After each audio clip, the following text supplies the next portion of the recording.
Hello, my name is Caleb Burnett, and welcome to my 5th feature film.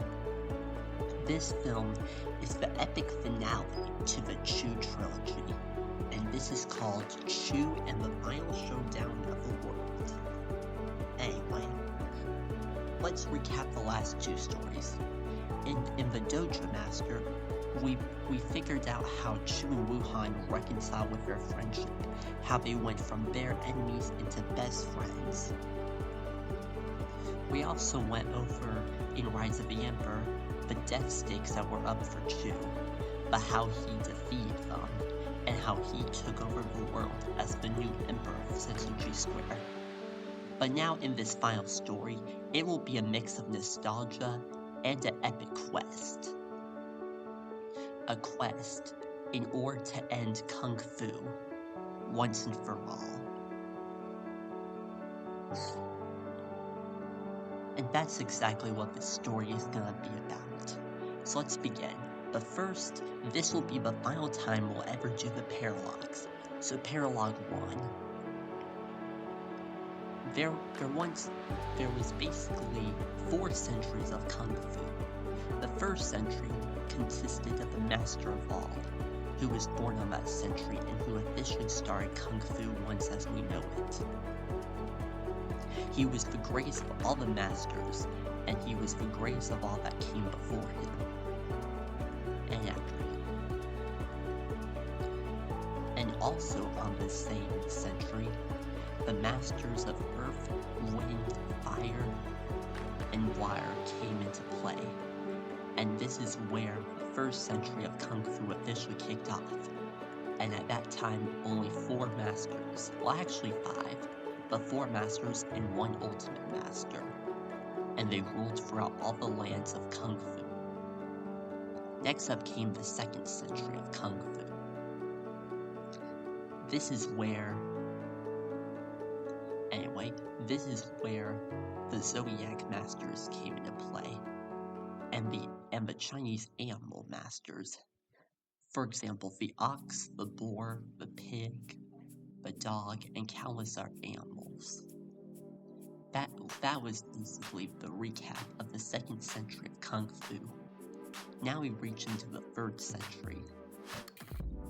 In the 3rd century, not much happens, but we start getting some very less common masters, and some typical masters nowadays.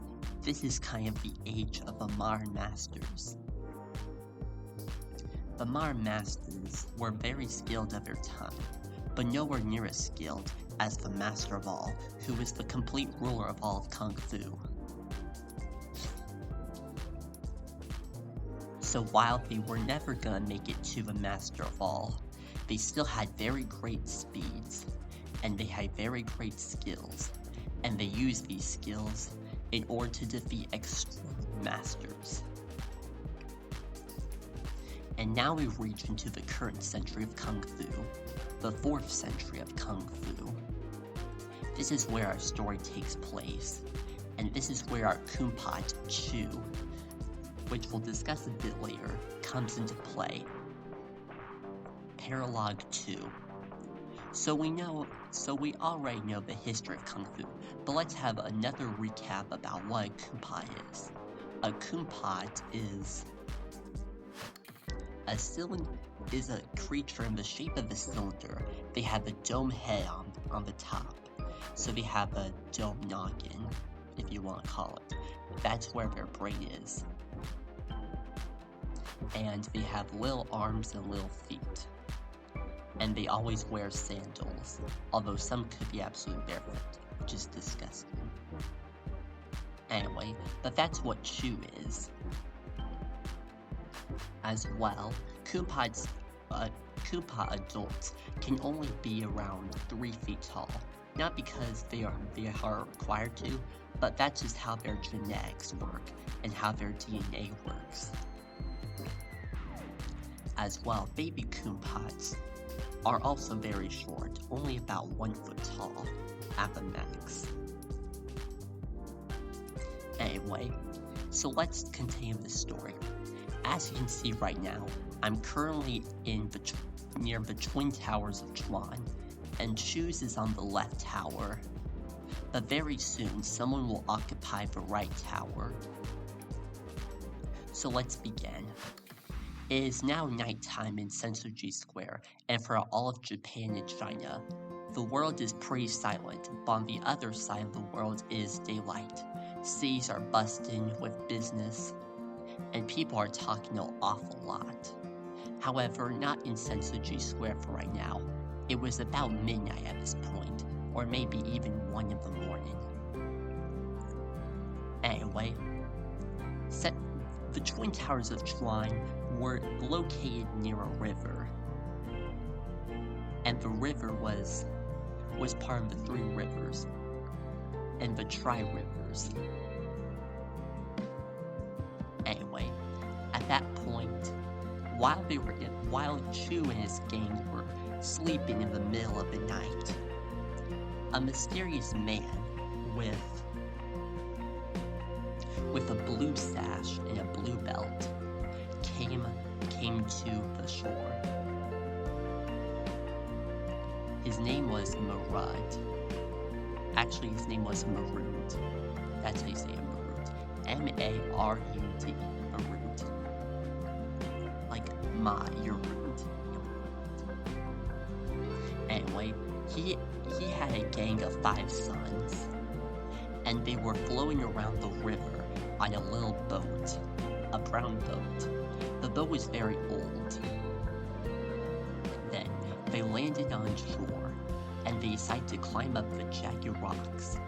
But they found a path, and they decided to go on that path. And of course, they always made sure to stay clear from injuries. Otherwise, these injuries could have been very fatal to them. Alright, Marud said, here we are, the Twin Towers of Chuan. He was planning to be there so he could occupy the right tower of Chuan. No one had lived in the right tower for many years, or maybe even decades. But whatever the case may be, Marud had a plan, and he overheard about Chu the Kumpat, and how he was one of the greatest kung fu masters of his time, and especially one of the greatest that was a Kumpat.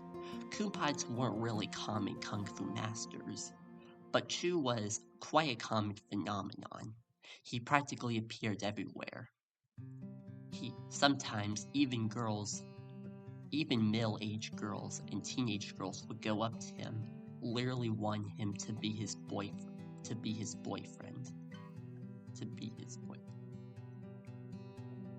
However, Chu always declined that, as he wasn't made for human love.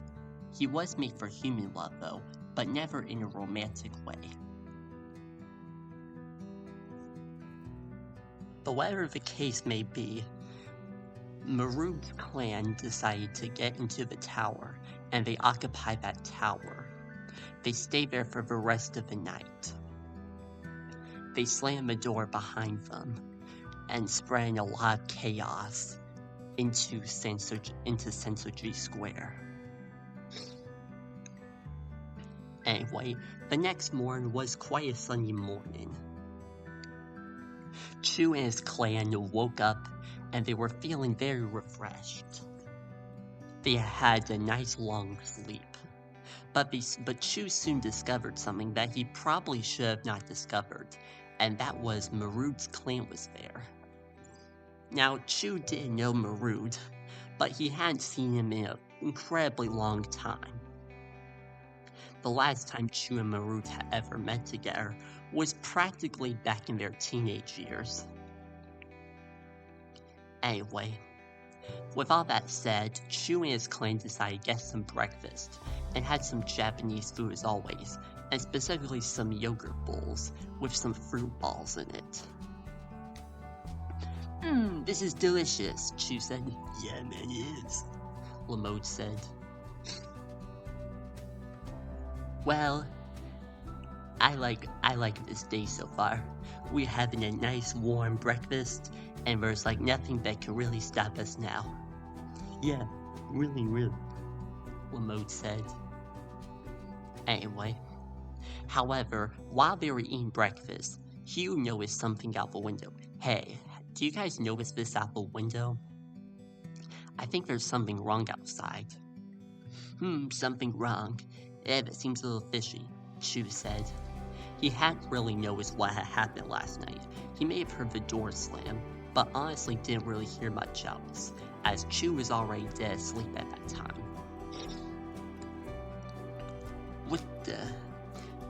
He then found that the Maroods clan had been there, and they noticed that they were doing something.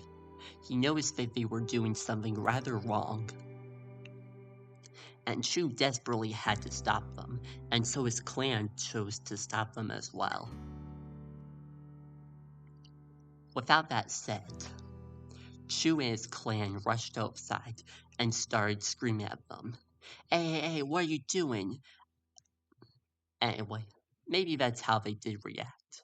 Anyway, but basically they were trying to aggressively confront Marood, as Chu had already known Marood. It had been countless years. After countless years, they had finally met together once again. Well, Marood said. If it isn't Chu the Kumpat. Yeah, that's right, Marood. It's me, Chu the Kumpat. And yes, he said that. Well, I just wanted to see how you're doing. I just came in to have a new neighbor. Oh, really? A new neighbor? Well, explain that. Chu was pointing to a weapon that the Maroods had been planning out. It was an unknown weapon of some sort, but Marood didn't want to cover it up.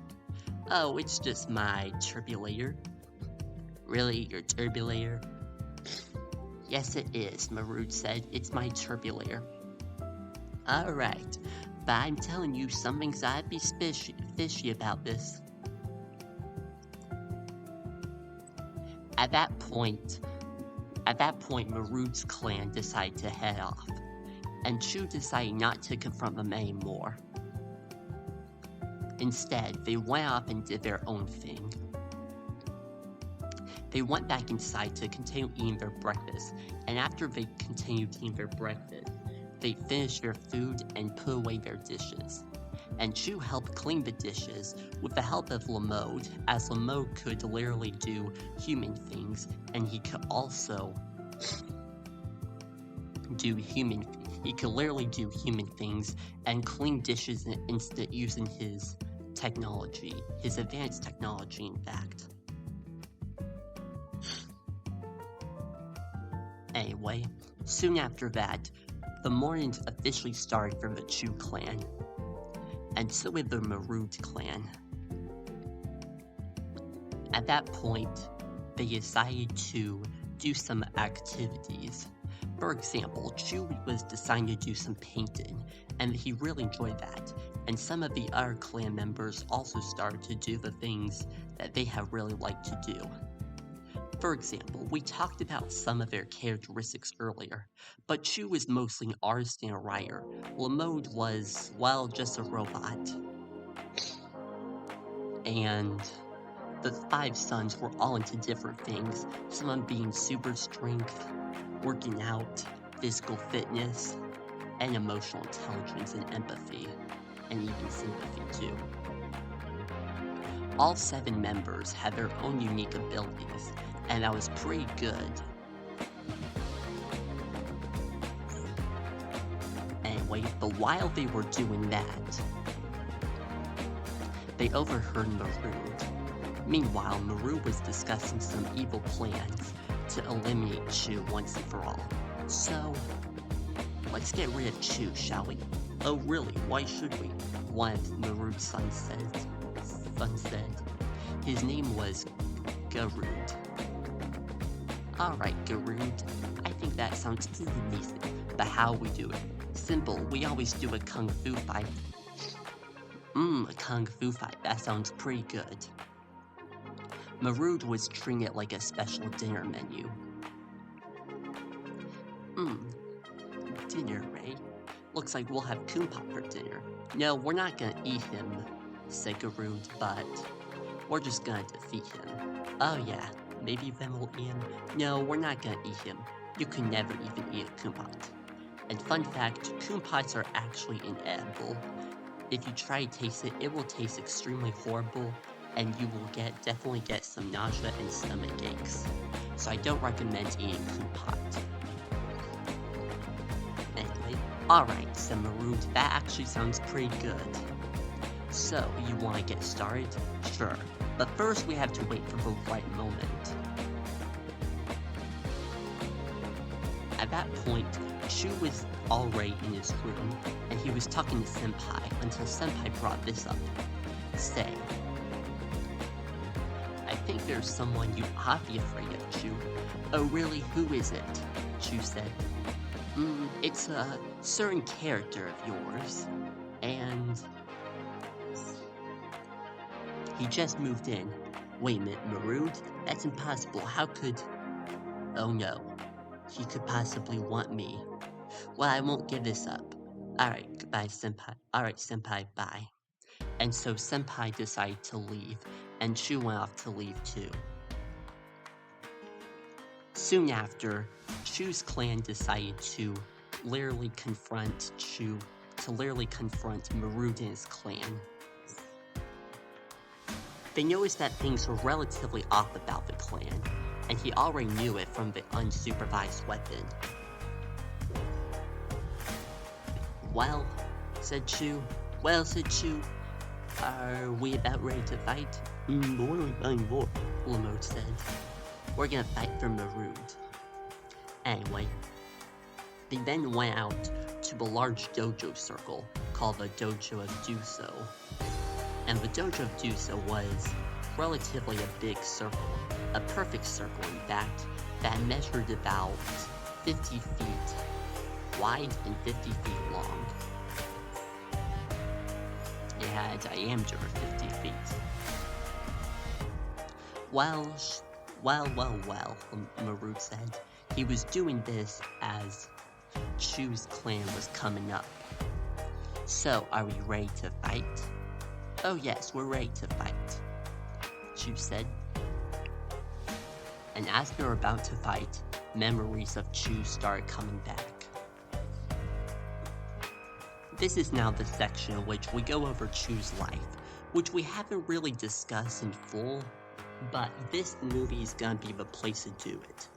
This now serves as the part in which we discuss Chu's life, which is actually the main topic and the main concern of this film. This is the part in which we get to learn about who Chu was and who he wanted to be. Basically, Chu was born on September 13th, 1919. And on that day, there were some kumpats that were trying to march to freedom until Senpai brought along a baby kumpat and his name was Chu.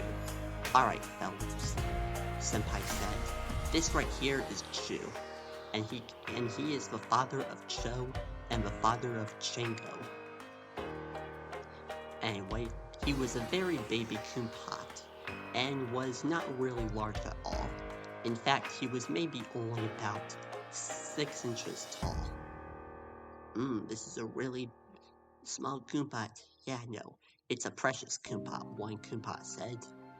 Kumpats were very servile, and they could practically do anything they ever wanted to do. Anyway, but Senpai ordered the kumpats to take care of the baby kumpat, to take care of Chu. Soon after, Chu was very little and could hardly even speak a word. He didn't even speak his first word until he was about 4 months old. Even though he couldn't speak at that much, he was still quite very clever kumpat. He would sometimes point to things, and he would thankfully see where things were, and that was a special ability of his. He could literally see things from far away, and that's what made his abilities seem wonderful to the world of Kumpatin. Kumpatin was a place and a village full of kumpats, kind of like Hobbiton from Lord of the Rings. Kumpatin was basically an entire mud festival. It was a mud terrain with countless mud objects, and practically the one thing that they only cared about was mud. They would eat the mud, drink the mud, and do many other things. In fact, Koompats were actually made out of mud, which is probably a little gross fact to think about, but this is actually true in Koompat mythology. Anyway, the Koompats were then marching on. They were doing this so that way they could cross the third river, one of the three rivers of the Tri-Rivers, in which this was where Chu had lived nearly 90 years later, a little over 90 years later in fact. From there, the Koompats marched on, and they decided to take rest every now and then. Chu's first memory probably had to be the harsh, cold winter of that year. It was about December of 1919, and things were profoundly frigid for the time. China was facing a massive cold out, with tons of things going away for good. Energy was lost, and power outages were everywhere. Chu himself was kinda crying, but soon after, he learned how to deal with it. This is where he was able to survive, and this is where he developed his survival instincts. From there, Chu became quite immense, and this is where he got his super abilities from. He was able to survive, and survive countless challenges. In fact, Koompats could actually go back, and in fact, Koompats could actually not even eat food, and they could survive without food for about 4 weeks or an entire month.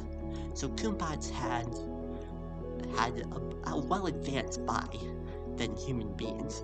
They were also allowed to live much longer, with lifespans about 120 years to 150 years. And that's much of the Koompat as we know it.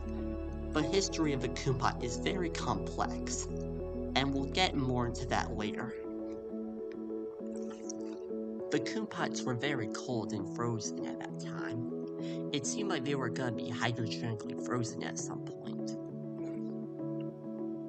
But whatever the case may be, they survived. January 1920 came and quickly rolled around. Things were starting to get slowly much more warmer. Then, Koompats eventually got their freedom in July of 2020, after they had been denied freedom for over 5 years.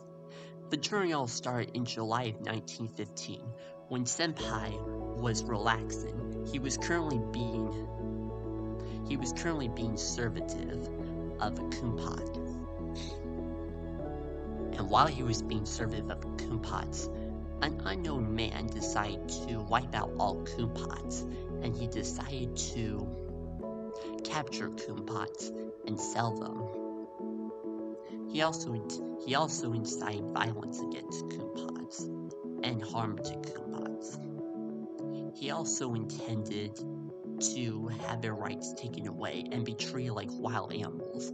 And this is where harmful stereotypes about Koompats started being spread.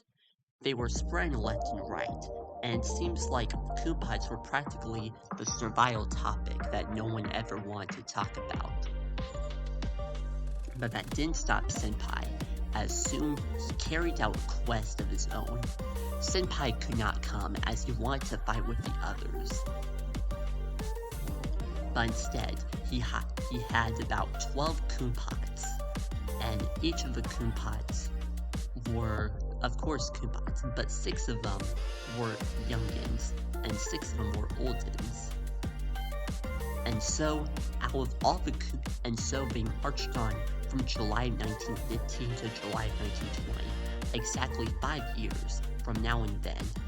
They crossed across a loop, and they crossed across the loop to show symbolic reverence to how Koompats should live. When they face hard challenges, they should walk an entire length circle. And from there, That was how the march was formed. The march was very uncomfortable. It had 5 winters, 5 springs, 5 summers, and 5 falls. So 20 seasons in total. The first fall was relatively easy. However, the winters were of course always very frigid. At that point, only about 11 kumpots remained. As well, some kumpots drowned in rivers. By the end, only 2 kumpots remained after their march ended in July of 1920. After that day, kumpots were officially declared free, and thus the journey of kumpots officially began, and civil rights were eventually amended to kumpots. This is how Chu is able to live nowadays. With Chu now being able to live nowadays, it also gave the pathway for him to become a kung fu master. Anyway, so now we have reached the first about 9 months of Chu's journey from being a baby kumpot, and now we officially start his childhood. His childhood began with his mother and his father, Cho and Chango, reunited. They had been reunited, and they had been secretly waiting for Chu. Cho gave birth to Chu quite long ago, but she didn't see him again until after July 1920. Senpai was also the grandfather of Chu, so they had quite a nice family together. They would sometimes talk about philosophy, but Chu wasn't much interested at first, but then as the years went on, he decided to have a love for philosophy. And from there, that's where he developed his love for English and writing. Anyway, at that point, Chu and his family decided to move into a nice house, and kumpots were now able to live in houses. They bought their first house in August of 1920, and from there, that's where Chu spent his time growing up. He wasn't able to speak quite yet, but he may be able to. In fact, he didn't speak his first word until he was 1 year old. Anyway, and the first word he said was, "Mommy." That was his first words he ever said. Anyway, as adorable as Chu was starting to grow up, Chu was also starting to develop his interests much more. Of course, he had developed English and writing, but he also developed a love for art. He read a lot of books when he was a kid, but sometimes the things that would fascinate him the most was the art of the books. The art of the books was something that Chu had always wondered how to make, and so with the right skills, he decided to make up a book and make some artwork for the book, and that's how he officially started his writing career. He started making books ever since he was a little kid, probably around 3 or 4 years of age.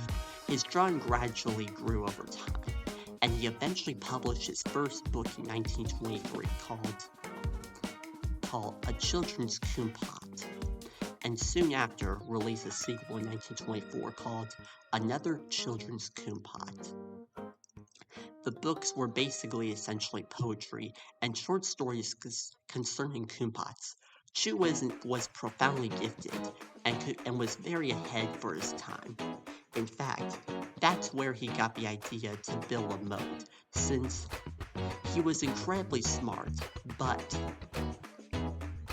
he honestly didn't really have anyone to fit into. He was kind of his own separate mold, and that was kind of one of the unfortunate isolating things about Chu. Nonetheless, Chu decided to make friends.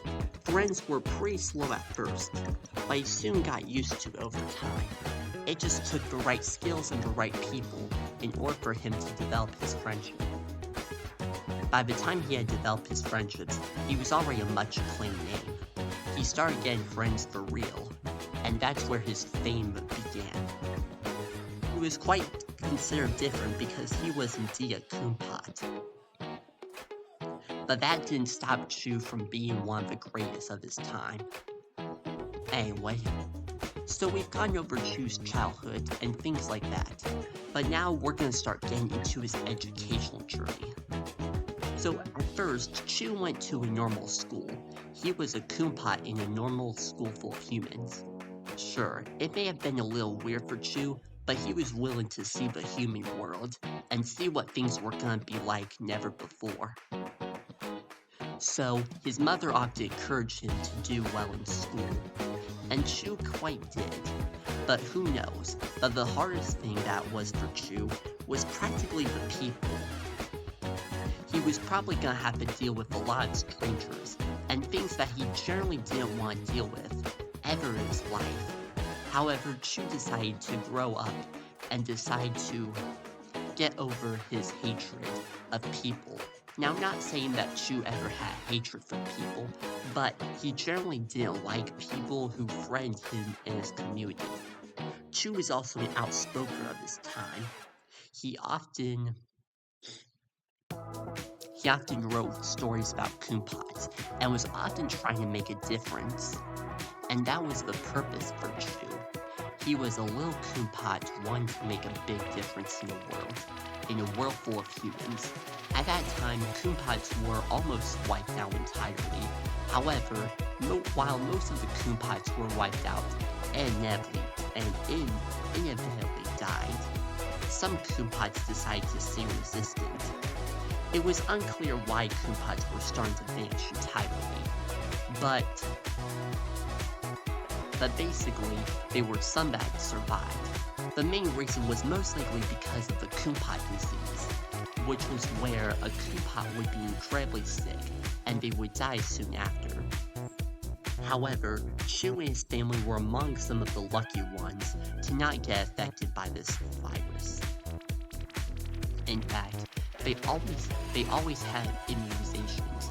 Kumpats didn't know the cure for the time, but then they eventually discovered the cure starting in the 1920s, and it only took about a year for it to get published worldwide. Kumpats were outspoken creatures, and unlike anything else, and some people unfortunately treated them with fear, stigma, and prejudice, but that didn't stop Chu and his family, as he kept trying to get recognized from the entire world. Anyway, so Chu decided to take a bus to school. He took the bus to school and sat with no one there. He honestly felt like the complete outsider, which was quite reasonable because he was indeed a Kumpat, and Kumpats were known for being out of touch in the human world. But nonetheless, the bus drove off, and Chu sat in silence. He was instead thinking about all the things he was wanting to tell, and just wanted to see what the human world was like. He definitely wanted to see what it's like, but he was honestly too scared, and that was one of his biggest fears of being a Kumpat. He was worried that he was going to get mocked of some sorts. But Chu always kept pushing through, pushing the boundaries of what he was going to be, and that's what made him very special from the start. Then, the bus finally came out of the school. It was called Sensuji School, and it was basically a school for all ages, kindergartners to 12th graders. Chu walked in and went to his classroom, and from there, he did not absolutely know anything that was going on. He heard a lot of shouting, and it seemed like things were really tough for Chu, and they definitely were. Chu had never really been into school that much, as since he was profoundly gifted, he honestly just didn't feel like he wanted to do things that were meant for other humans, and meant for other minds not like himself. Nonetheless, Chu walked in, and from there, he decided to sit in silence. He was often feeling sad. That was when a specific boy decided to call him a loser. This is the moment that made Chu incredibly sad, but after the boy called him again, he started getting angrier, After a third time, it got angrier, and by the fourth time, Chu had eventually struck him. This was where Chu developed his fighting skills, and this is where Chu had first ever fight. It was not a pretty fight, of course. The kid was eventually rushed with a bloody nose, and Chu felt incredibly sorry. His mother was enraged, but she also knew right from the start that Kumpot going to a human school was probably not going to be the best idea for Chu. Instead, she often decided to homeschool him. So she did that over the next 3 years.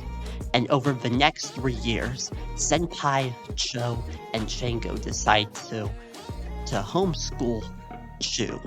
And this is where he developed a much more better education. Senpai especially was a very good teacher, as he himself had been a teacher for many years and decades.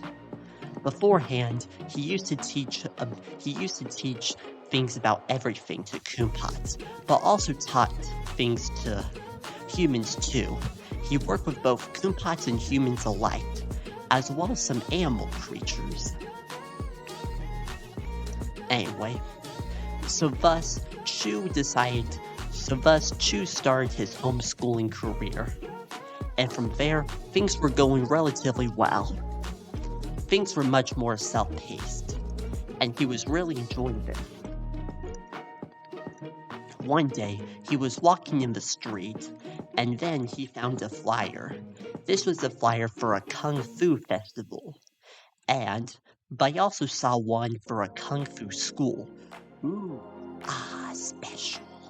Very special. I know, I did that, of course. That was to signify how this was to Chu. Anyway, Chu then immediately got interested, and thus this is where he eventually decided to have his love for Kung Fu officially begin. His love for Kung Fu grew right at this moment. At that moment, he encouraged his parents to rule him along. Cho and Chango were a little hesitant at first, but they knew that Chu had finally found something he was interested in, and this is where things would get better for Chu and his family. Senpai was incredibly thrilled, and he spoke advice to Chu almost every day about what he should do if someone ever threatened him. Chu himself was quite a bit wise, but not as wise as Senpai, of course, as Senpai was the wisest of all the Kumpots that ever lived. Anyway, Cho and Chango eventually enrolled Chu in the Kung Fu school. And from there, that's when Chu's Kung Fu journey officially began. The next day, he decided to get up quite early, and from there he got together his lunch and packed up his things. This was for homeschool, as Chu would have to pack his own lunch, and he would do this so that way he could be prepared for packing his own lunch in the future. Anyway, after Chu was homeschooled, his parents decided to walk him to the Kung Fu school. It was unknown. Chu did not know the name of the Kung Fu school, but it was something along the lines of Sensoji Center for Kung Fu. Something along those lines, but Chu was not really exactly sure. And I'm not exactly sure either. Nonetheless, Chu walked in, and it was a thrilling experience. He was watching kids grow up and watching Kung Fu from the tip of their tongues. They were also learning languages, as Kung Fu itself was kind of a language too, in which they would learn specific accents by their masterful instructor. Chu then got on board and decided to go along with the instructor. The instructor was incredibly nice towards Chu, and that's where Chu developed his friendship skills. and his friendship skills would play an important part in his life, especially for his work on Lamont and his 5 sons named Hugh, Rue, Lu, Nu, and Wu. Going in alphabetical order, that is, from oldest to youngest. Nonetheless, Chu walked in and automatically decided to sit down, ready to do some action. The instructor started by saying, "Hello everyone," he said. "Today we're going to be doing some Kung Fu, but first we have to do some learning." Chu was unfortunately a little dissatisfied about this, but he realized that Kung Fu had to be with some learning curves, so he eventually learned about it. The first lesson that was ever taught towards Chu was the history of Kung Fu, and we've gone over this numerous times. But they talked about the 4 centuries of Kung Fu. Well, 3 centuries at the time, since the 4th century did not roll around until 2000. They talked about the master of all, and how he was the greatest master of all masters that ever lived. He was the one that truly started Kung Fu. They also talked about the 4 masters of earth, wind, fire, and water. From there, they talked about basically, here was how the curriculum was set up. The curriculum was set up like a history class. First, they went over the history of Kung Fu. They were given quizzes and tests on the 1st century of Kung Fu, a 2nd century of Kung Fu, and a 3rd century of Kung Fu. Overall, 1 century per week. And so Chu studied very hard. He was a little dissatisfied still, but Senpai told him that it was going to be the most important thing, especially if you really want to know all there was that much about Kung Fu, and if you ever want to be omniscient, then like Senpai was. Senpai was indeed omniscient, but there was still a bit of gap.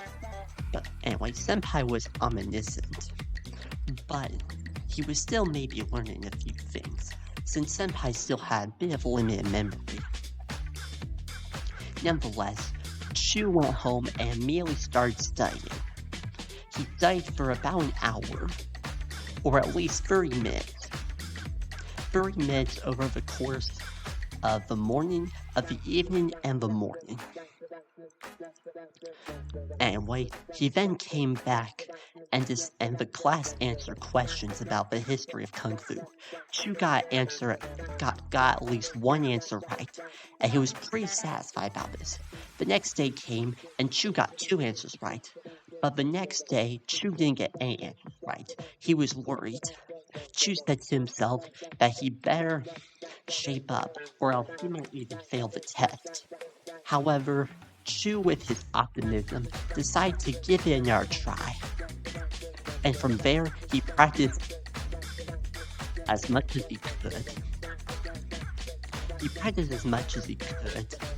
So that way he could be an omniscient Kung Fu master like Senpai was.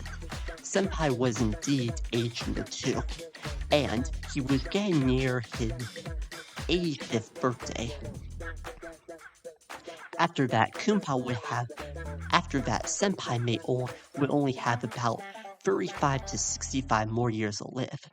But things were soon gonna be cut short for him due to an immensely infamous fight that he had. Nonetheless, Chu kept learning and learning and learning. Anyway, he ultimately passed the Kung Fu test with a 90%. And from there, he started working on the 2nd century of Kung Fu. After getting answers right, he got a 95. And after a 3rd century, he got a 100. Chu was feeling mastery. The 4th week of Kung Fu school was mostly just a review and practicing for the big chunk of the test. The final test for the first month of for the history of Kung Fu was basically 60 questions, and it was slightly different and worded questions than what Chu and the students had been doing in class, and what they were doing on the test before. Chu decided to study as much as he could, and so he ultimately did. At that point, Chu decided to study day and night. He studied day and night, but still maintaining sleep. And that's how Chu was able to have his learning stamina built up over time. It was one of his greatest tools ever, and that's what made him stand out from other students in the class. The day of the final test came, and Chu was ready for it. After weeks of studying, and days of studying, and hours and minutes of studying, and maybe even seconds of studying, he went in and he did the best with his test. Soon after, on Monday of the 5th week, he got his results back and he got a perfect score. Chu was so excited that he could not really focus, but he decided to off a little bit later and instead focus on his real skills. Then it was after the 4th week and starting on the 5th week, this is where the Kung Fu techniques actually started to kick in.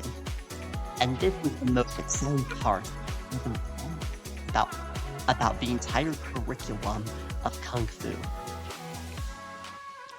Anyway, after months of practicing, they spent months and months practicing.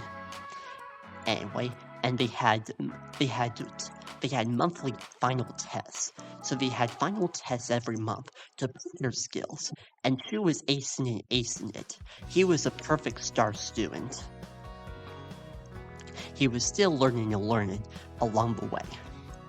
After Kung Fu school had ended, which had been 7 weeks later, Chu eventually got his first belt, the red belt. And this is where his Kung Fu journey officially began. And this is where his acclaim of Kung Fu officially began. He was not really much known at the time, but basically Chu had an idea to get himself recognized from all across the world, and all across Sensoji Square. He decided to host some Kung Fu duels, and while he was hosting Kung Fu duels, kids would challenge him, and Chu would show off his great skills. Chu was very gentle with them, but Chu was ultimately a clear winner, and he kept going and going and going. Soon after 3 months, school started again, and Chu was in 1st grade. And once again, they homeschooled Chu. And they would homeschool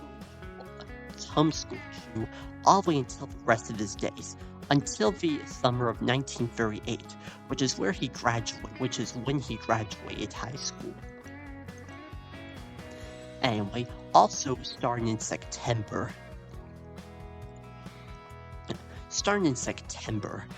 Chu's 2nd year of Kung Fu school began. And this is where they start getting into much more advanced techniques. And by advanced techniques, this is where Chu developed some major backing skills. This is where he did things like the spin attack, and even some of his own moves.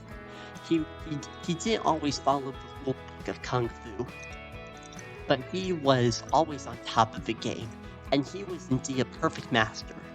Around the time he was recognized, he officially started winning Kung Fu duels, with his first major recognition, and Chu was only 8 years old, almost 9 by that time. He always won wars, where he was now, which is where he is. And so he holds a record, winning for 82 years in a row, actually 83, from 1928 to 2010, which is when our story takes place. He was practically undefeated and was considered, quote-unquote, the greatest Kung Fu master of all time, and the greatest Kung Fu master of all time. It was quite revolutionary. Often invented new things that hadn't really been invented before. And that's where Chu developed his signature move. He was on top of the game and on top of the world at the point. Anyway, soon after, Chu finished his second year of school and his second year of home school and Kung Fu school. After Kung Fu school, it was time. After Kung Fu school ended, he developed art studio, and that's where he officially began a lot of pictures in his life. And Chu was quite prolific artist. Sometimes making about 10 pictures in just one day. And since Chu was incredibly prolific, Senpai greatly encouraged him to keep on going. Senpai was practically Chu's leader just for a while, and he was the one that kept Chu free after all these years.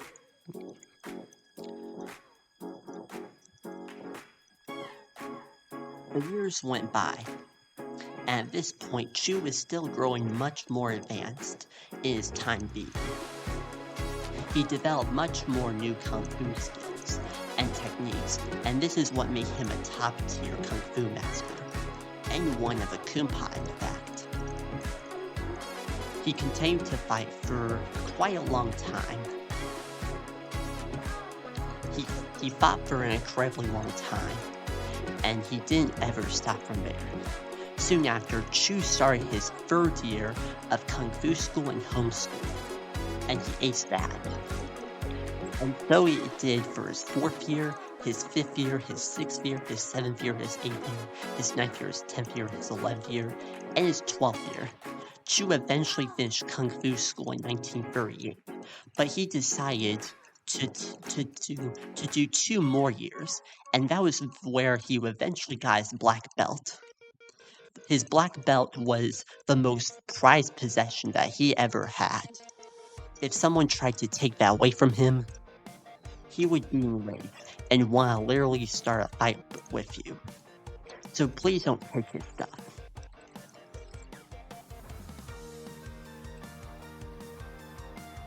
Anyway,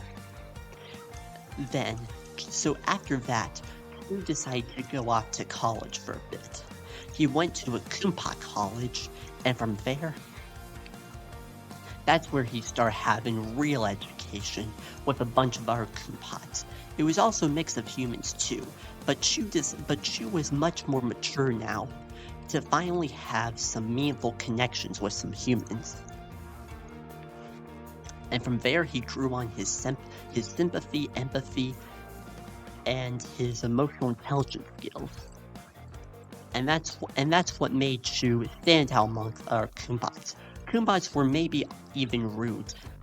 However, Chu was not a rude person himself. Instead, Chu treated everyone with kindness, and that was his main ethos. So Chu attended college for 2 years. After he attended college for 2 years, he then continued to do college until 1942. Rewind back to 2 years ago.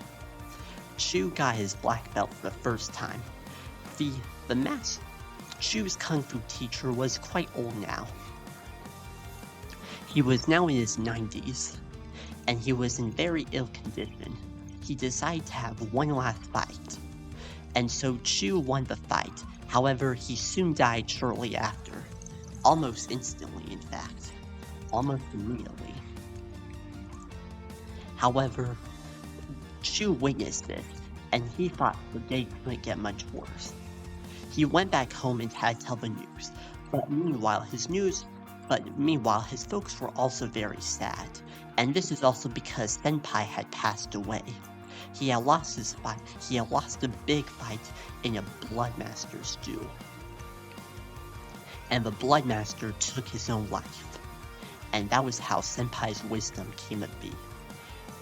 The next few months and days were relatively sad, and in fact profoundly sad for Chu and his family. They had lost his kung fu teacher, and they had lost his grandfather. As a result, Senpai was eventually cremated, but about a few months later, he was placed into an elderly candle, and that was basically a Christmas gift in December of 1940. And Chu decided to keep the candle because they knew that Senpai was the most important person to Chu. He was the person that he looked up on all his life. And so he kept it there, and it's been in Chu's room for almost 70 years. Chu eventually finished college. He finished his junior and senior year, and once again got perfect grades and was a star student.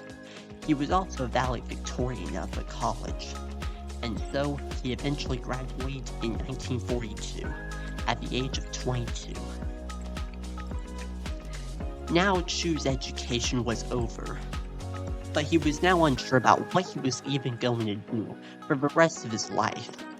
I mean, think about it. Now that you're done, what would you even want to do after that?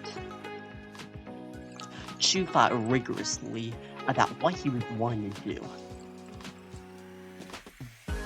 However, Chu eventually decided to keep doing kung fu. Anyway, but this is where he started getting real jobs.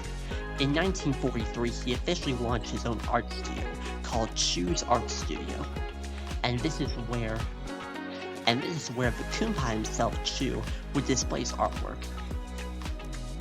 He was not as prolific at the time in college and in the later years of his schooling days, but he still managed to make a prolific output, making about 7 to 8 pictures a day.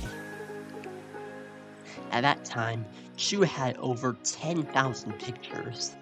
Actually more like 20,000, 30,000, 40,000, maybe even 50,000 or 100,000.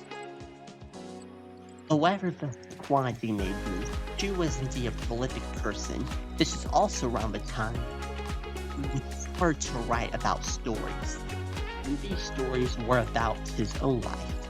They were basically fictional narratives and kind of non-fictional narratives pulled together. And that's where he developed stories of his own. It was often based on his own life experiences. And that's what gave Chu's stories a very unique charm. They were unlike anything else at the time, and people heavily praised his stories. His stories were even inducted, and even won a few awards now and then. He had been writing stories since 1923, but he hadn't eventually started making it till about 1943, actually.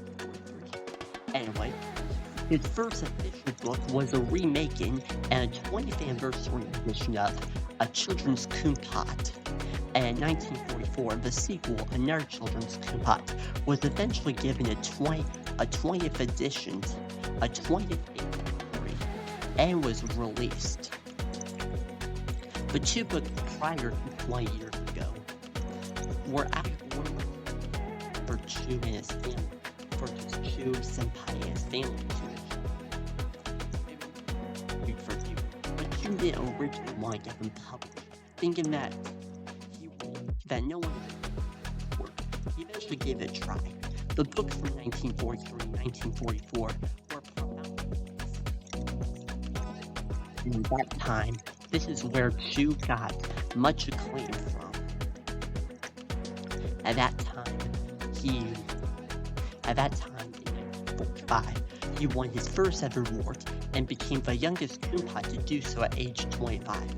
Senpai was the second youngest, doing it in his late 20s, early 30s. But he definitely won. Senpai couldn't actually see Chu, but he heard about Chu even past his death, so Senpai was sort of like a moral. Even after his death of Senpai, he was still able to support Chu at after all those years, the 1940s basically continued, and Chu was starting to become a much more publicized figure. He wasn't controversial at all, but this is where most got it. The rest of the 1940s went along pretty smoothly. Around this time, this is where Chu eventually decided to get a teacher job, and he decided to teach some of the biggest things ever, and those things were English and writing. In 1948, he decided to apply for a writing and English job as Old University, and he taught there for quite a long time. He taught there from 1948 to 1974, so for a total of 26 school years, making him the longest Kumpat to ever teach there. Meanwhile, in the 1940s wrapped up pretty well for Chu, and now it's time for the 1950s. Chu was starting to grow a little bit alone, and his popularity was starting to wane. However, he was eventually given a second chance, and this second chance was basically to become a leader in Sensoji Square. Chu had lived in Sensoji Square practically all his life, and this is now the moment. At that time, Chu had decided that he wanted to get recognized even more, and so to do this, he only became a mayor of Sensoji Square. He did that in the 1950s and 1960s. He ran for a total of 3 terms, and eventually retired in 1968, actually 1972. So ranging from 1956 to 1972, with a total of 6 years of each term, so from 1956 to 1962 to 1968 to 1974. At that time, Chu had reached age 55, and not much really happened at that time. Chu eventually quit his job anyway, but now he was much more focused on doing a band. So Chu decided to form a band and call it the Kumpats. Around this time, he had 5 sons, and at this point, they were about in their teenage years, practically 2 years over teenage age. So, with the things that he had planned now, he decided to run a band called the Kumpats. They formed in the end of 1974, and they basically recorded their first album in 1975, and eventually released it in 1976, called the Kumpats. They also released a second album in 1977, then again in 1979, 1980, 1982, and their 6th and final album in 1984. Chu also got a solo career, and it started with his first solo album called Me, released in 1987. His second album, Here Comes Chu Again, was released in 1988. He continued to make solo albums up until 2001, with a total of 7 solo albums altogether. Chu had mostly notable music career. His main thing was Kung Fu, and that's when he eventually formed his own clan. By around 1978, he decided to form a clan called the U Clan. The U Clan, in fact, with the U sounding like 2 O's together. U. Anyway, they formed together in 1978, and they eventually became super successful, and became one of the most successful clans in all of Sensoji Square, and practically all over the world. They were practically everywhere, and they were great role models to almost anyone. They did receive at least a few complaints from edgy parents, but that didn't really stop them. This only made their success grow even more and more. They continued to fight and fight, and eventually lead to where Chu was today. Not much had really happened since then. His clan had faced a lot of big challenges, and they've mostly stayed active over the 32-year history. After the 32-year history, this is where we start getting into the events of the first and second installment of the series. And Anyway, this is the part in which the first and second story intertwine with the past. Anyway, basically, Chu woke up and decided to eat breakfast, but one day, so Chu decided to wake up one day, and he ate breakfast. He was also cooking breakfast for others. He was then warned by Senpai that there was an enemy afoot, and this enemy was a man named Wuhan, one of Chu's old enemies, and this was long before they were even friends. They rushed down to stop Wuhan at his temple. They fought, and Wuhan ultimately won, and Wuhan ultimately lost the fight, and Chu ultimately won. This led to Wuhan ultimately sabotaging Chu for practically a long time. In fact, only about a few days or so. He continued to sabotage him everywhere he went.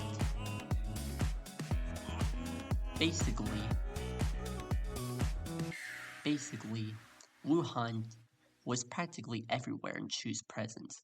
He confronted him when he was in the sushi place, and Chu ultimately got into a physical fight. However, Chu's girlfriend, Cindy, decided to end the fight altogether. This was to protect her own safety, and to also protect the own safety of the Kumpas themselves. Well, Wuhan wasn't a Kumpa but human, but this is to prevent human and Kumpa alike from ever attacking each other. Soon after that, Wuhan decided to kidnap Chu and his clan, and including his robot named Wuhan. After he did that, Chu was utterly enraged and stormed out of his house, slamming the door, and rushing very quickly to Wuhan's temple.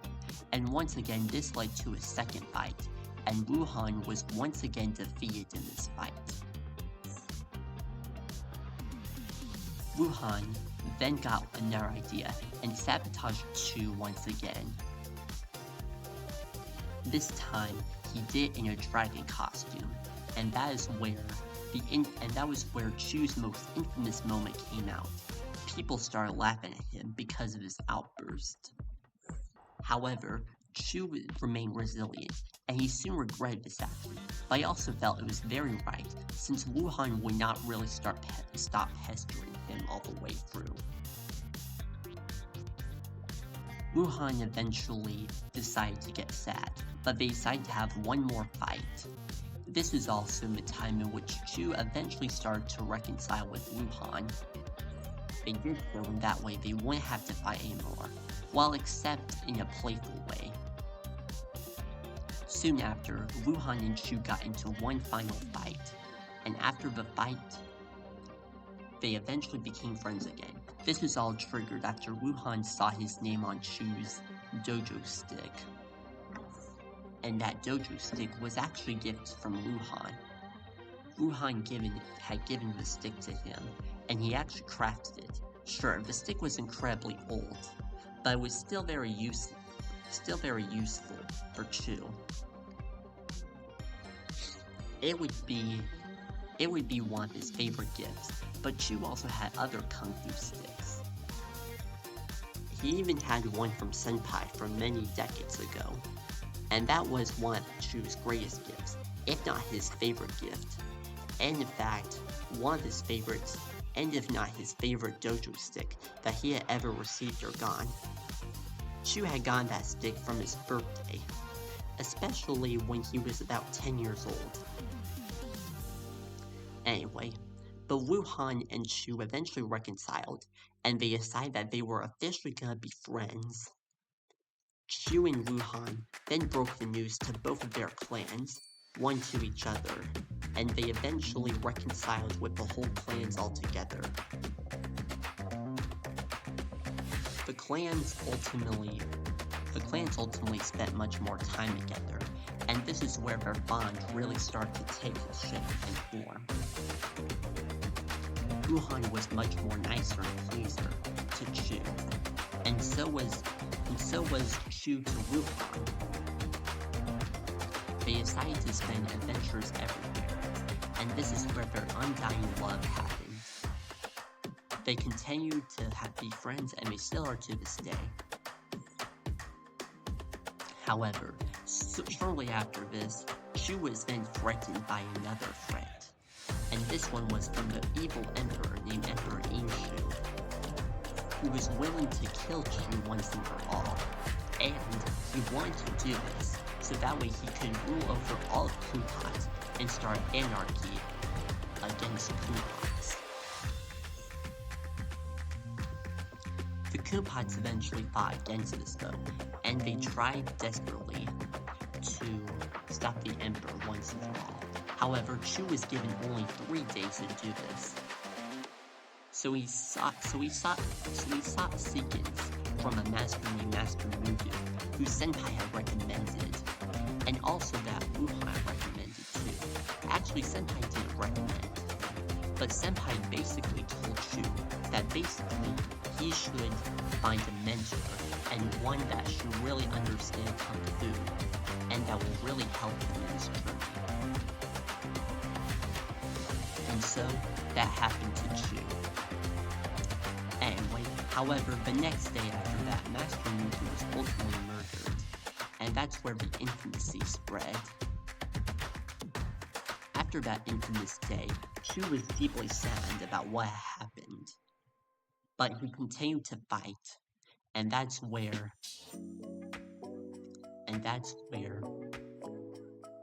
anyway, but basically, that's where he developed much more of his skills. And that's where he developed his unfearful attitude. He was practically fearless in every sense of the word, and profoundly brave, so nothing could really stop or avenge you. Now we have come back to this moment, and I apologize if we spent a long time on this moment, but now we're officially back to where we began. This is where Chu is right now. This is the final fight of Kung Fu, and only Chu, his clan, and Marud and his clan will witness this moment. This will be the final fight ever to Kung Fu, and who knows what it could bring. So without further ado, here is the final scene of Chu and the Final Showdown of the World, and the final scene entirely of the Chu trilogy. Now, this is the moment we have all been waiting for. The final fight, in which Chu officially ends Kung Fu as we know it. But the century will still go on. But Kung Fu may not even be a thing anymore.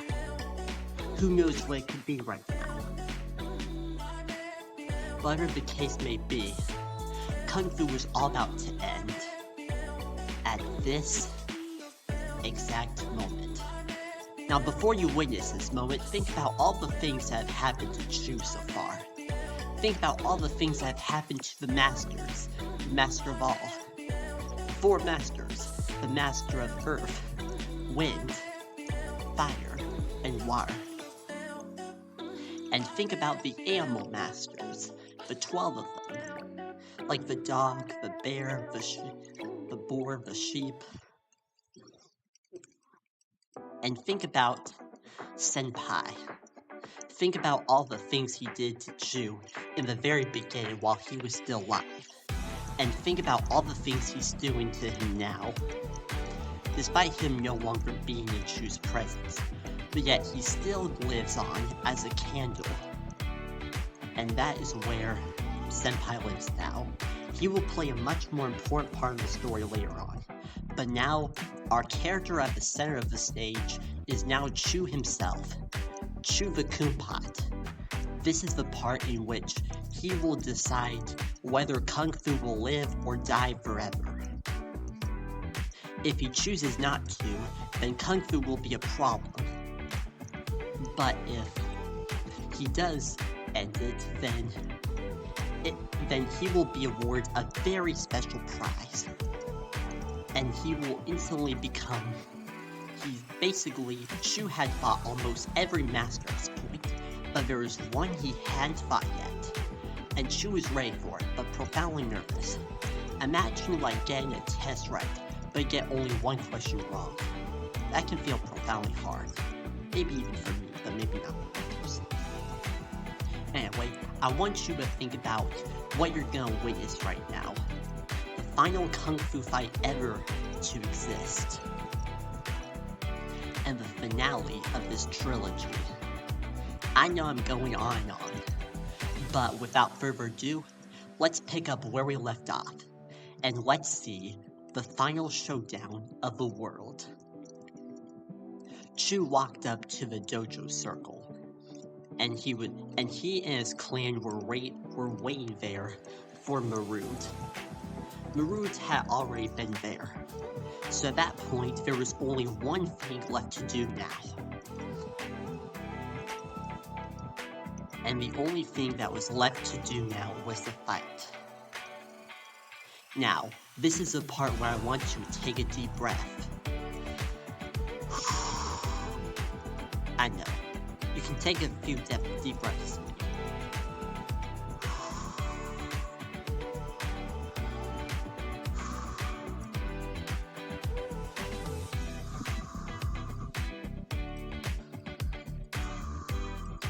Keep going. Anyway, but this is it. This is gonna be the final moment of the trilogy. Anyway, Chu walked up to Murad, and they stood and they walked slowly and slowly, with each step being much more slower than the last. Then, this was the time of the place to officially start the final showdown of the world. The final ever kung fu fight. And the type of fight that would officially end kung fu, or not, as we may have entirely know it. We have learned so much over this trilogy. We have learned so much about the history of kung fu, its great masters, and soon that history may soon be erased, or maybe will it stay on? Who knows? But whatever the case may be, this is where the trilogy ends. The final showdown of the world. Chu and Marud stood each other face to face, eyes squinted. They stood there for quite a while. Now I want you to think about what would you feel like if you were in Chu's shoes or Marud's shoes? Would you be on the good team or the evil team? And would you want to win or lose? Who knows who would win or lose in a fight? Marud had not much of a clear record, but Chu was almost a flawless person. He was practically invincible in every sense of the word. Now, I want you to think about who you think is most likely to be awarded in this situation. And I want you to think about how the entire world of Sensoji Square will feel about this moment. How you think the entire world will feel about this moment. What about in real life?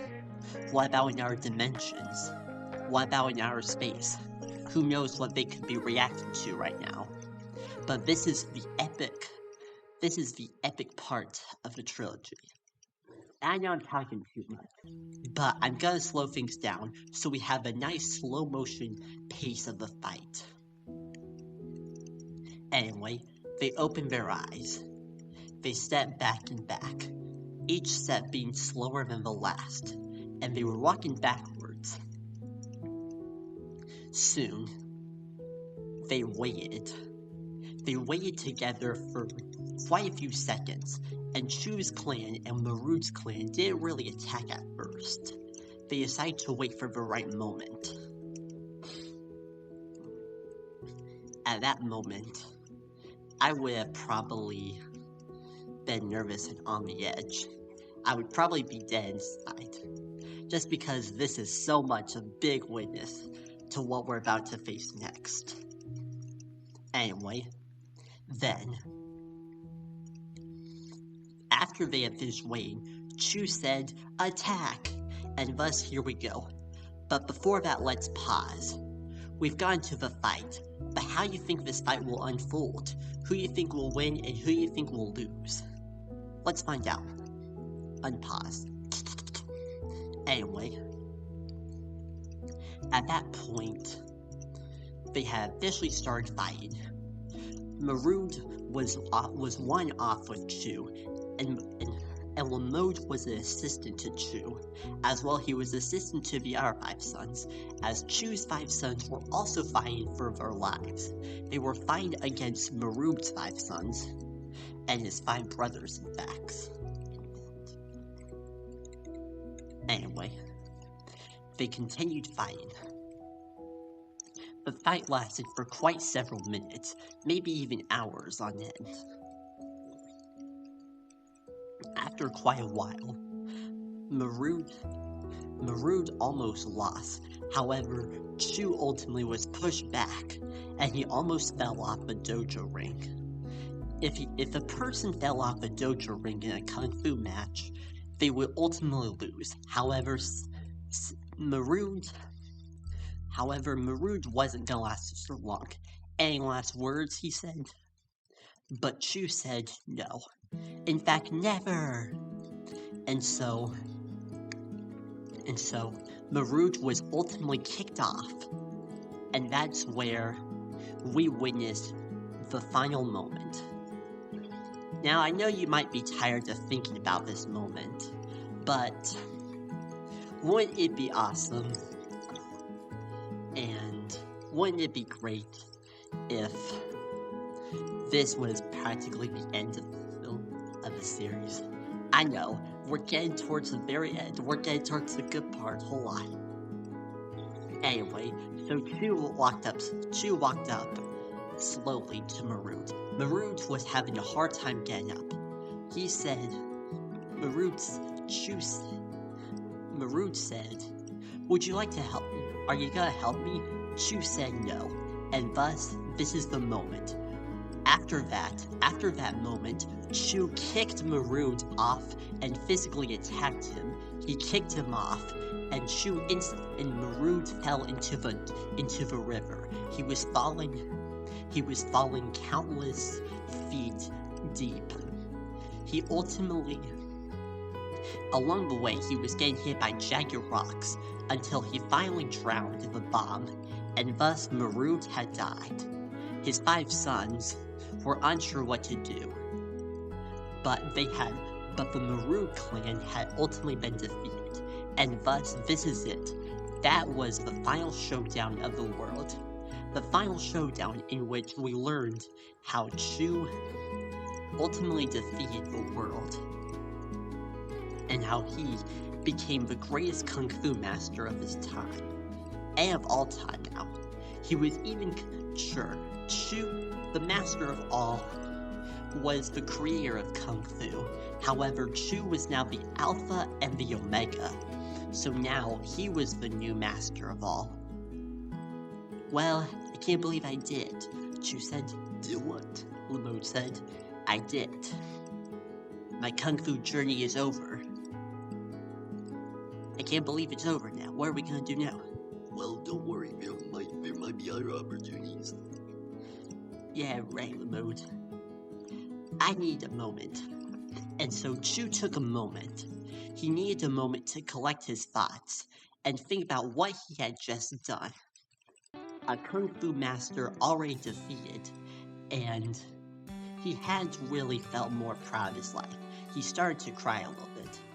It took him several minutes to clear up, but soon he finally spoke. Well, clan, I believe our kung fu days are over. And so, the kung fu creatures wept for a bit. They wept about how their adventures were soon gonna end. But Chu said, but this could possibly be a new adventure. In fact, this could probably be our second kung fu journey. Sure, the master of all started kung fu, but look what we did now. We ended kung fu. And so, I think this deserves a toast. Come on, guys, let's go home. Yeah, Lamode said. Yeah, but shouldn't we maybe tell the others? Sure. How about we tell the others? Then, out of nowhere, trumpets rang. After this gong sounded, this is where Chu is ultimately proclaimed the new master of all. And that was where Chu had finally reached fame once again, and now he was the eternal fame. He was now officially omniscient, and he was then given a belt. Anyway, now I want you to step into Chu's shoes. I want you to think about how you think he must feel about this moment. It would be a very great moment if you were in that, right? Well, maybe not. Some people may not even be into Kung Fu. But who knows what you might be into? Because the choices you make will ultimately define your life. Anyway, with all that said, Chu decided to go down into Sensoji Square. They walked slowly, so slowly like a snail's pace, that they made it in just an hour. Meanwhile, everyone was cheering for Chu.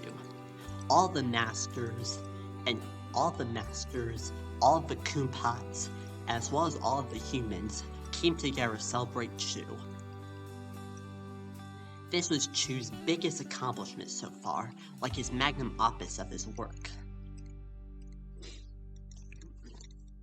Chu had felt any more prouder of himself. And at this point, he was willing to become the master of all. So, he said. So, someone said, are you ready to become the new master of all? Oh, you bet I am, Chu said.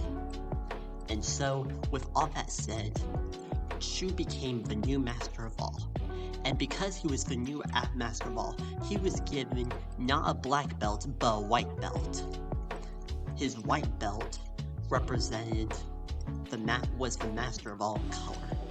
However, the master of all belt also contains some special writing, and in some very scripted writing, or kind of like a stylized type of writing, it read, "The master of all has come once again. He will fight all pain, and he will rise again." That was the chorus of the song that they would sing to the master of all. This was a little song in which Kumpots and Kung Fu masters would sing this to someone who had become the new master of all. Now, Chu was the very first, so this was now pretty uncommon for his time. Soon, the ceremony wrapped up, and Chu and his friends were given special awards. Mostly Chu himself. However, his other clan members soon got other rewards too. This included rewards to eat out at the fanciest restaurants, and this was sort of similar to the second film, in which, after Chu became the new emperor, he now officially became the master of all, the new master of all in fact, and even replaced the master of all entirely. With all that said, Chu was incredibly proud, and now he realized that his days were going to get much more bigger. He was now about 90 years old, but in this fall he would be turning 91 years old.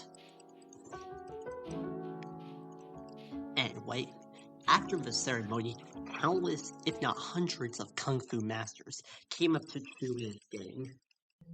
Wuhan was incredibly thrilled to say, "I'm pretty glad of you, man." "Yes, I am. Thank you very much, Wuhan," Chu said. Chu was always very generous to Wuhan, even though they had been a bit of rivals before. But that all soon changed after he reconciled with Chu, once and for all. Countless other masters like Master Rinha came into the square. He congratulated Chu and said a speech. To all who have witnessed Kung Fu, this is the end. But in that end, there is a new beginning, and we shall be friends, and we shall have faith in the new Master of all. He has guided us towards the way. He has guided us every day into this new journey. He is thankful for our lives. And his thankfulness will only grow bigger if you really care about him. If you really care about him, your life will be blessed. And if so, you will have nice and long days, maybe even eternal days. But whatever that may be, the Master of All is one of the most special people in Sensoji Square, and practically the most important in all of Sensoji Square, and in all of the world. He is practically a peacemaker, and he is a peacemaker too. Actually, he is a peacekeeper too.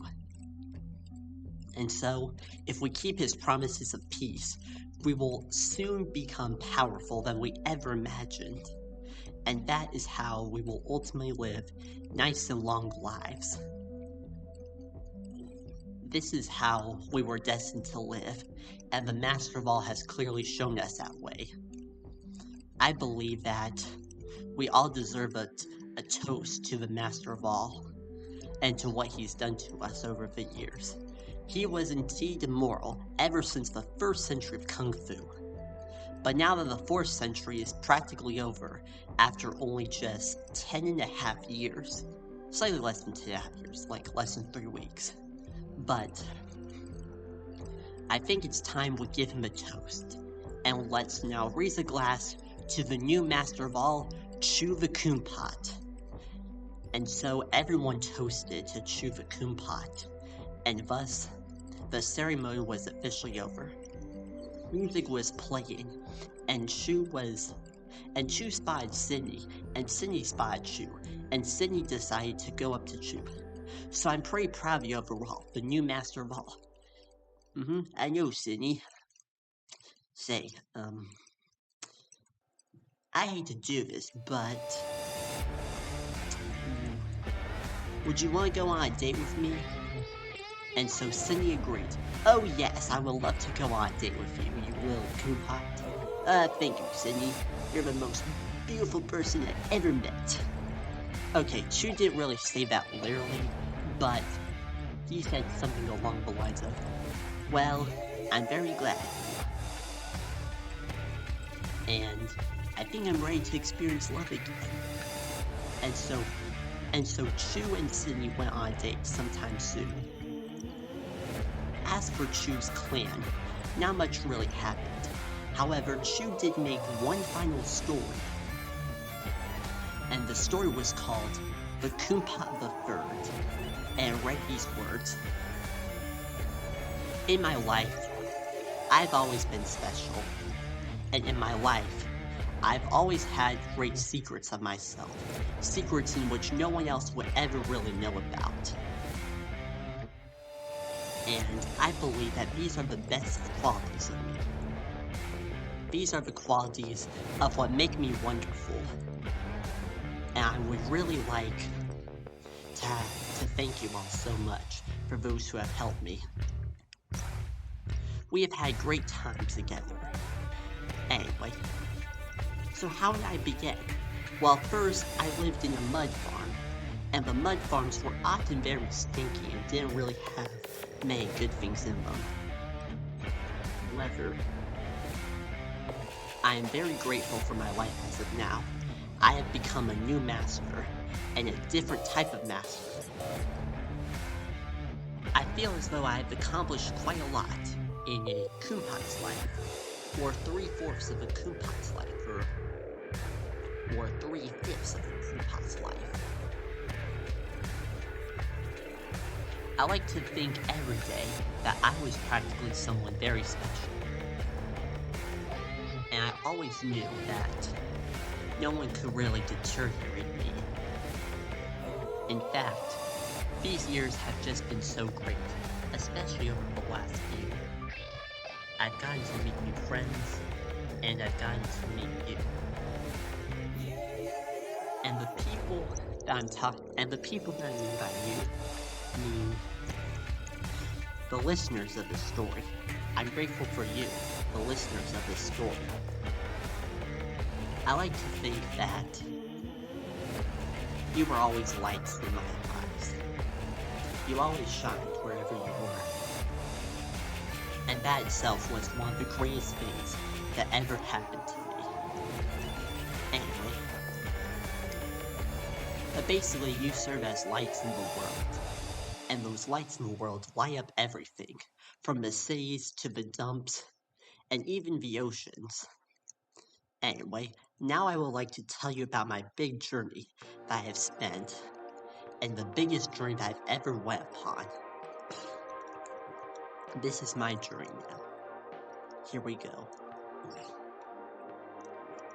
I went to Kung Fu school and was homeschooled. Overall, homeschool and Kung Fu school were profoundly great times in my life. They were pretty good, in fact, that I myself was indeed an accomplished Kumpai in every sense of the word. And I myself was indeed one of the greatest Kumpais ever lived. Well, maybe not then, but now I am. This was now at a time when I lived with Senpai, a great wise Kumpat, and he was pretty omniscient. Because he was omniscient, he practically knew everything. He knew my every thought, and he still is now.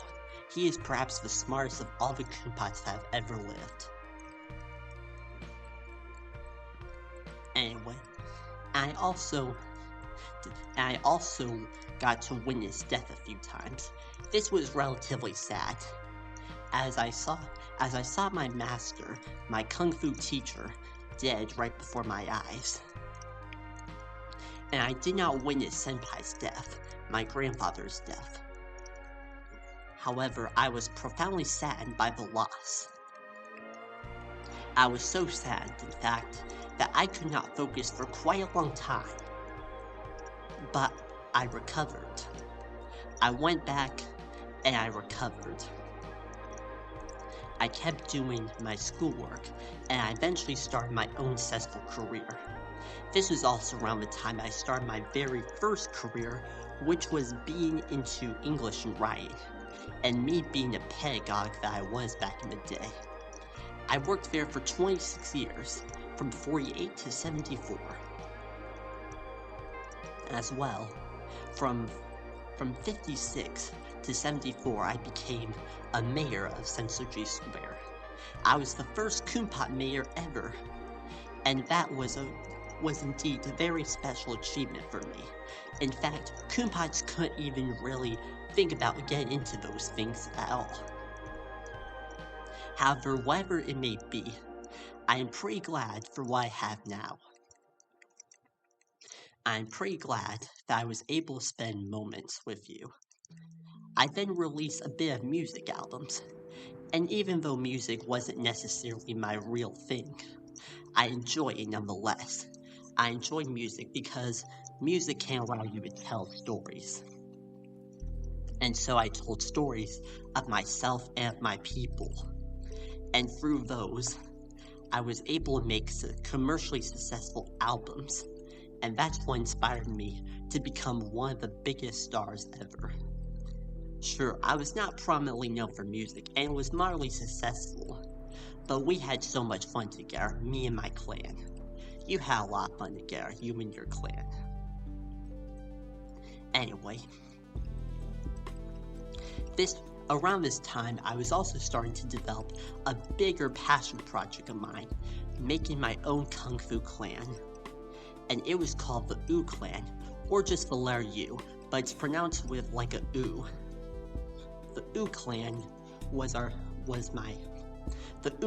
my biggest achievement. We were able to achieve so many things and fight so many great and terrible masters that we call ourselves the Great Victorious.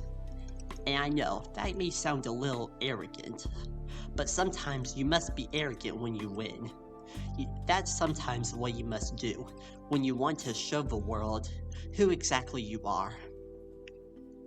It's okay to be arrogant sometimes, but not all the time. You should be arrogant when you are trying to celebrate your victories. Of course, you shouldn't triumph your victories while sad things are going on, but you should triumph them in happy moments. Anyway, and as of now, I've officially ended Kung Fu once and for all. My days of Kung Fu are over, and so is my clan's are. I got to witness the moment, and I witnessed the final moment of Kung Fu that ever existed. It was relatively sad, but it was a very happy moment for me. And I was also recognized right in front of the entire Sensoji Square. Countless masters and kumpats came up to me, and that was the best part of it all. I'm now thankful for my life, and here ends this story.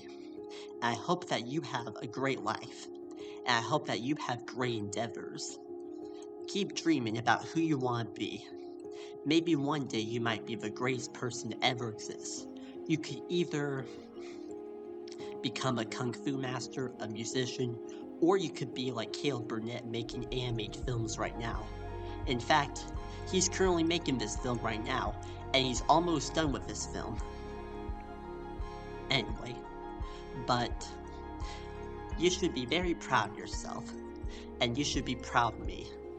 And that is the story of Kumpa the Third by Chu. The members of his clan all cheered along, and everyone was very excited for Chu. It was one of Chu's favorite stories that he had ever read at this point.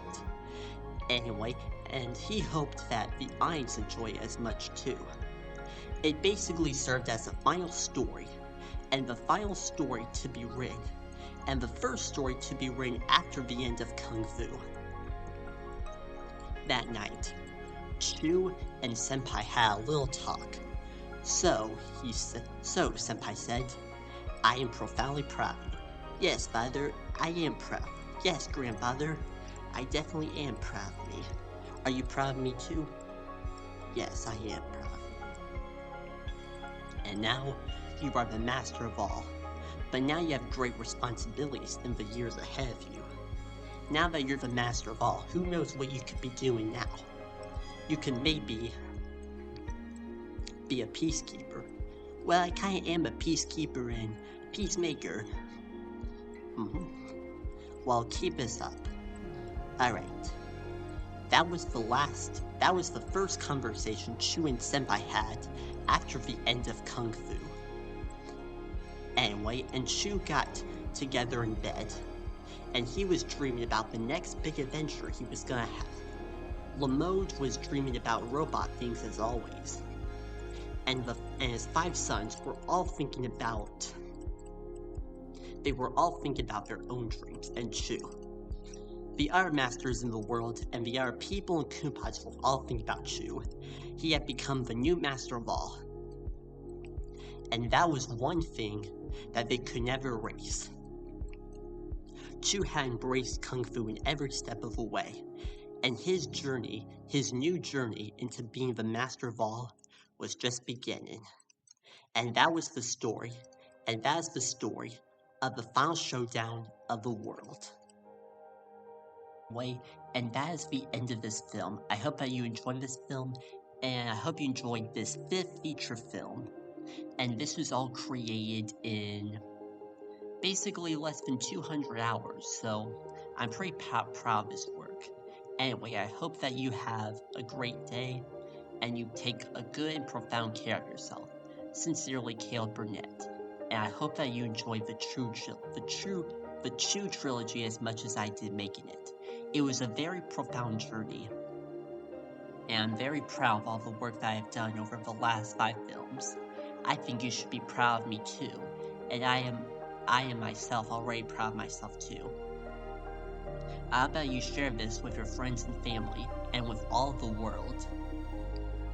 Anyway, I'm Caleb Burnett, the sole creator of this film, And yeah, I hope that you enjoy this film. I hope that you share with all.